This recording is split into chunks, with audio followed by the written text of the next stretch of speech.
Maswera sei. Vanhu veZimbabwe, good afternoon to everyone. Zita rangu ndikatsaya, Honorable Katsaya. Inguva yandinosangana nemi munguva yekuwira kwezuva kana tiri munyika dzemuno muAfrica. Vamwe vachangomuka, vamwe vari pakati pezuva, vamwe vari pakati peusiku, ari maZimbabweans ose, ari kwakasiyana-siyana. I would like to thank those that are trying to motivate vanhu with words of hope, tichiita mobilize vanhu kuti tikwanise kusvika patinoita chisungo chimwe chete, chiri chisungo chekuve whether there are going to be marches or demonstrations, which are the only options that asarwa nadzo kuti vaMnangagwa vabve pachigaro pamwe chete nezvigananda. Because we cannot be talking of 2028 under the plundering of resources, the lack of moral compass in this government, in this regime. Nyika yedu is being taken over nevanhu vari kutoita privatized. Zimbabwe is now a private entity. And even ZANU-PF, for those in ZANU-PF, tinokunzwirai tsitsi nokuti all the muscle you had, the belief you had that ZANU-PF is a revolutionary party, maya dzatoenda ukangoona maitirwo ari kuitwa nana Chivhaya nana Tagwere hamusina bato, because bato rakatotengeswa, vakatogona kuritenga kudhara. They've managed to buy ZANU-PF from the bona fide members. Right now zvazvekuti vanhu vari kuita zvinodiwa nana Tagwere nana Mnangagwa nekuda kwekuti vanokwanisa kuita buy anyone and anything. Saka one vakakwanisa kumanage kutenga ZANU-PF, iye zvino vari kutenga nyika, vakatenga nyika anyway. Because as it stands right now, Zimbabwe is poorer than the Mnangagwa dynasty and its people.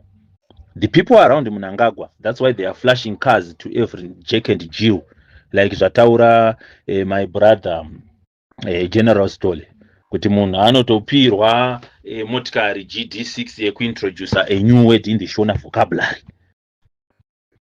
But anyway, ini nhasi ndimanherano ndoda kumbotaura hangu nezve voodoo politics and voodoo economics. Chekutanga, Zimbabwe 1998, after Mao veterans apuwa mari, the dollar crashed pakaterwa nemafood riots muna 1998. But by 1998, we deployed our army in the DRC war, which, to be honest, was not something that we could have entertained under the difficult economic circumstances which we were in then. Let alone the DRC war was not affecting our daily lives. No. DRC is a trading partner yedu yekuti tingati ma interest steering, but my interest akastanga kuveko vanhu vaona kuti kune potential yema diamonds nezvimwe zvicherwa, because DRC is very rich in minerals. So malutas ndo vakaita spearhead the war yeku DRC, kwete kuti we were being camaraderie or brotherhood, maya papa sina.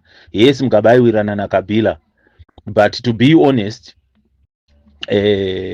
Wondoya was not a necessity under the economic terrain that we were traversing then.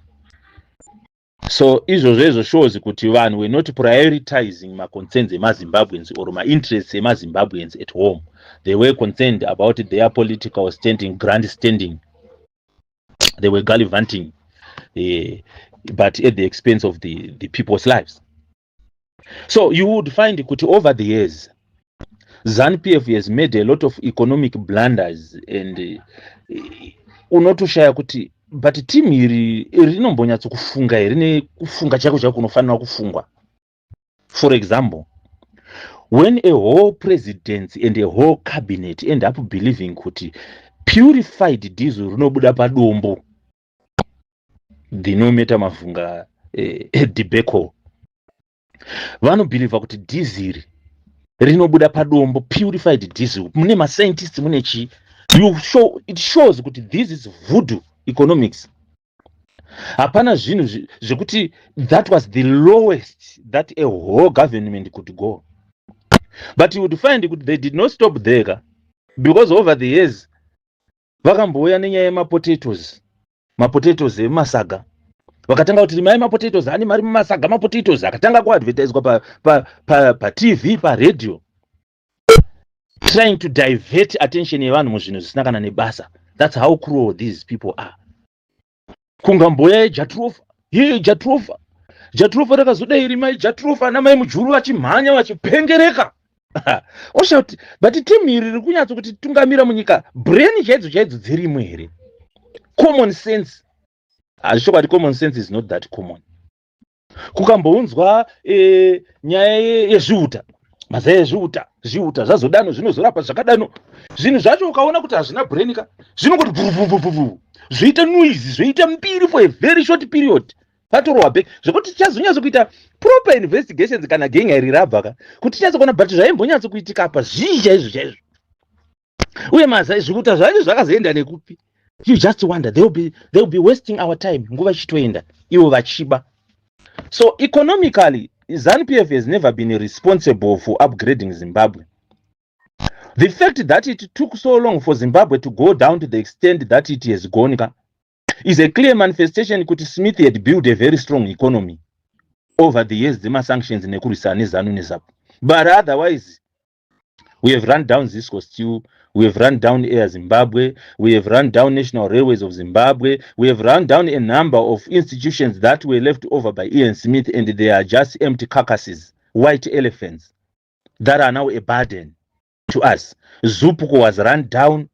Yambonzi hachada transport muno public transport mazuva COVID takuda mazupuko atengwa. Pane ziscam rakatoitwa nemabhazi ezupuko ayaka that would need to relook at and see who benefited, so that when we are doing my recovery nyika, some of those assets padzinodzoka dzofana kudzoka nemaprofits evarume vari kuruva bhegiri nyika. So you find kuti hakuna zvinhu zvinoitwa neZANU-PF zvinotombori negwara rekuti cabinet yagara yapasisa zvakare. Nyaya yavo ndeye kudefenda power chete because vari kuba. They are not developing the nation whatsoever. Saka nyaya yekuda kutombofunga 2028 varume hama, hatisi kufanira kufunga 2028. We should be thinking what do we need to do yesterday to get Mnangagwa and Zvigananda out. There is no need to be talking about 2028. Forget about 2030. 2028 we should not be talking about it because it was a stolen mandate. The people of Zimbabwe never mandated Mnangagwa in 2023. They never mandated him in 2018 to run this country. But all those were stolen elections, stolen mandates. And what we are seeing now are results of a stolen mandate. Because you don't fear the people, because you store. And you store brazenly. So you unokwira pamusoro pegomo uchita hapana zvamunondiita. Now it needs vanhu to refocus. Like what General Story said, that we need a radical approach to this thing. This thing has got to go. But we cannot wish it to go without action. We cannot dream it to go without action. There is need for us to come together. Like I said, this is not about political differences. It's about Zimbabwe. Hatina imwe nyika. I was reading an article about the Chimoyo massacres, how people perished. Kwakafa vana ikokuya kuya, vamwe vanga vasina kuziya murume, vamwe vanga vasina kuziya mukadzi. Kukafa vanhu vanga vatrainwa, vanga va ready to be deployed. Vese vakavigwa. Kukafa macommanders airana Chimoyo ipapo, vese vakafa. But you begin to ask questions. Did they die for someone like Chivayo to rise up and start giving cars like confetti at a wedding? Did they die for them to demonstrate against their leadership and get arrested and get killed? Did they die to have their kith and kin's houses being barricaded, and over the night some people come and still break those barricades and steal people, murder them? 2 days ago, I saw a photo of my late colleague, my late friend, may he so rest in peace, Beta Chokururama.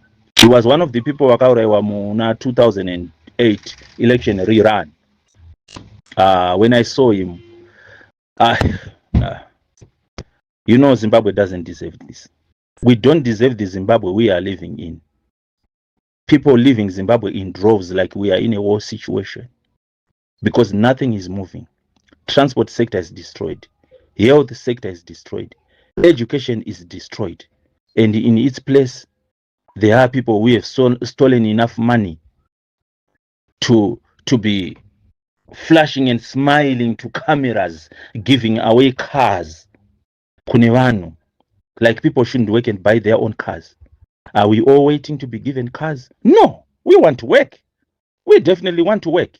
We want a functional country. A functional country. We don't need to be in Namibia to see what a functional country is. We don't need to be in Botswana to see what a functional country is. The most pathetic thing is Botswana's economy is anchored on diamonds and cattle ranching only. We have diamonds. What did they do to Manicaland? Nothing. What did they do to Zimbabwe? Nothing. We have chrome, platinum, lithium, cobalt. Some of the most sought after minerals on earth are found in Zimbabwe.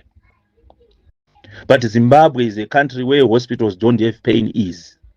Zimbabwe is a country where children are dropping from school because their parents cannot manage to take them to school. They are unemployed. Reproduction haimire, kubereka kana kuzvara hakumire because hauna basa. Zvinozongori kana zvaitika ndosaka muchiona broken marriages are everywhere. Vana vari kuitiswa vana nhumbu. They are everywhere. Munhu cannot accept responsibility yakatadza kutenga nduwe yake. But we don't see it that way, that this government is destroying our lives and our future. These people, Mnangagwa and the company, forbid me. I don't call him president. Look at all my addresses. I don't call him president because he was never elected. He's unelectable. Anyway, for a start, aigara akarowana blessing chebuno ndokusaka vakazomutora kuZANU-PF. Kuchairwa kukweko kwa ndokusaka akatiza even congress yekutanga chaicho achipinda. He was scared. He's scared of elections. So he forces things down people's throat. And this is the scenario atinayo unless we wake up. Because all of it is voodoo economics and voodoo politics. Kunganga kubviwe nemarume vaya. Vanoswera vachitenderera vachiita sei, vachidirwa mvura vachipinzwa mumagate vachiita sei. Unoshaya kuti kutadza kungofunga kuti gentlemen, let's build a road inolinka Harare neVictoria Falls. So that vanhu vari kubva kwaMutare havafaniri kumboenda nekubulawayo vozokwidza kudai. They can't think of that. They can't think of any development. Vanotadza kuvaka marodhi matsva ekuti votumidzawo mazita ukaivaka ukaiti Idi Mnangagwa. We don't have a problem. But you are snatching roads dzakavakwa nana Smith and renaming them. You want to kill our history. We cannot take away the fact that we were once colonized by the British. And we need that. We need those names to exist in Zimbabwe as a historical legacy. But this is where we came from. At one time, there was a man named Rhodes who colonized Zimbabwe.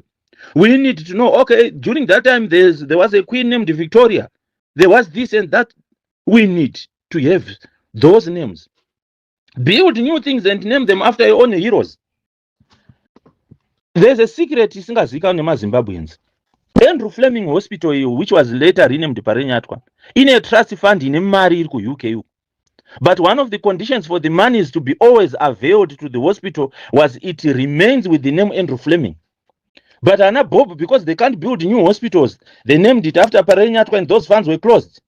Right now, Toshaya Mama Pain is. By then, in 1980, Andrew Fleming was a state-of-the-art hospital. People would come from South Africa, from everywhere, to be treated. It was well equipped. But they ran it down. They couldn't build new hospitals. But Zimbabwe has got that capacity to build new hospitals, new schools, everything. The monies are redirected, like what General Story said, into private pockets. Our lithium is not benefiting us. Our gold is not benefiting us. Never mind the backing in which one police about this Piri guy wakabatwa Zambia ngaine 3 kgs. Why didn't they back Wakabata Rushwaya 6 kgs? They couldn't. Because he is politically linked. Now they back like vaona zvimwe zvinhu zvisina zvakaonekwa muno, only because the person is not linked to the ruling elite who have got the authority to steal our resources with impunity, without fear of being arrested, because they are the ruling elite, they are the law, they are everything, like what Mnangagwa said at one time. We are the police, we are the army, we are the CIO, we are everything. Indeed, Mnangagwa is everything, and we are seeing it. But we can't keep on watching it. There is need for us to condense in one position and decide the future of Zimbabwe, not under a Mnangagwa regime, which is so brutal to the extent of even terrorizing students Mere students. You can't say anything in Zimbabwe. They can even go after your family. Usipo, they can kill your family. That's how terrible this bunch of thieves and murderers is. Saka vana veZimbabwe, my comrades are the survivors of the liberation struggle. You are the authors of Zimbabwe. You are the guidance of this country, the spiritual guidance. There is need for you guys to reunite with the new generations, to say this is not what you went to war for. Unless you are saying you went to war and to wait for Tagwira kuti akupe mafuneral police. Asingaise mishonga muzvipatara kuti murapwe murambe muri vapenyu nevatano.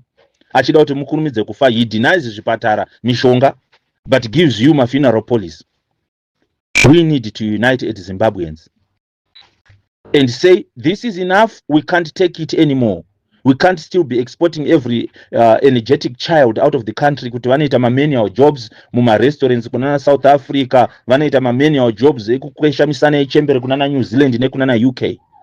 It's time we put a stop to this, and the only thing is we start by conscientizing each other here on these platforms until we say, guys, let's go, because one day we have to go. We have to flood the streets better than we did in 2017, because 2017 was a false start for the family, because the person was given the keys akatotiza nadzo mumakomo akadzisa muhoma akabva ataura kuti andiwanike muno. That's why you find kuti he is building schools in Zambia. He can't build schools in Zimbabwe because he grew up in Zambia. His life is Zambian. He is more Zambian than Zimbabwean, the current person claiming to be president of Zimbabwe. Murare zvakanaka.